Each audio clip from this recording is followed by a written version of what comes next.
Today we'll be talking about one of the most common psychological disorders which currently affects about 1 in 13 people in the world.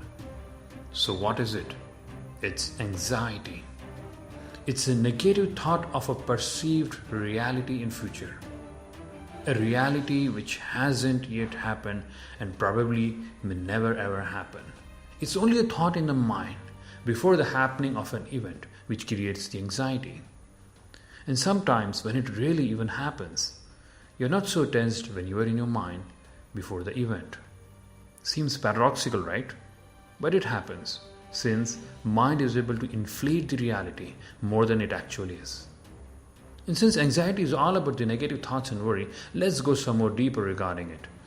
In 2005, the National Science Foundation published an article regarding a research about human thoughts per day.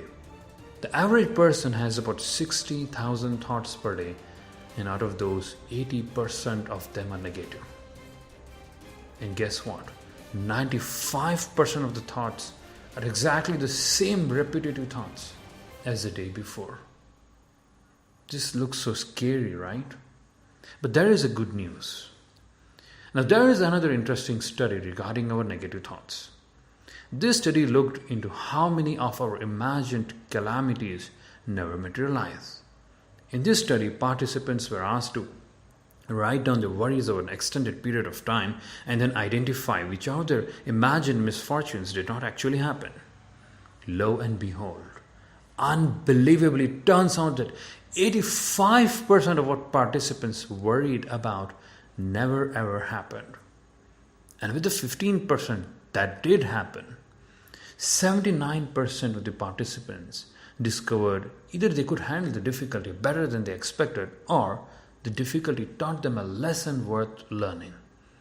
This means that 97% of what you worry over is not much more than a fearful mind punishing you with exaggerations and misconceptions. So how do you deal with anxiety? First of all, take action. Take action on the negative thoughts which come to your mind. Sometimes it could be real, a very low probability. But if it could be real, then you need to solve it and be at peace of mind. For example, if you're planning to travel to a different city by car and you feel anxious that your tires may get punctured, then get it checked. If required, get it changed. And then be at peace of mind. And God forbid, if it really gets punctured while you're actually driving, then just change it. It's a discomfort. It's not a big deal. Every day, millions of people get their car tires punctured and they just change it. So not a big deal, right? And then there's another way to deal with anxiety.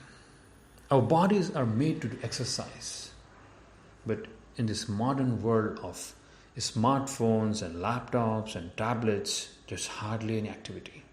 So you need to inculcate a 30-minute rigorous exercise every day. And the third thing is a classical breathing technique, which is called as 4-7-8. Now, one reason why this breathing technique works is that you can't breathe deeply and be anxious at the same time. To do the 4-7-8 breathing technique, what you need to do is exhale completely through your mouth and then inhale through your nose for a count of 4. Hold your breath for a count of 7. Now let it out slowly through your mouth for a count of 8 and just see how you feel. Have a great day and thank you for listening to AMLC Podcast. Visit our website www.amlc.in for more details.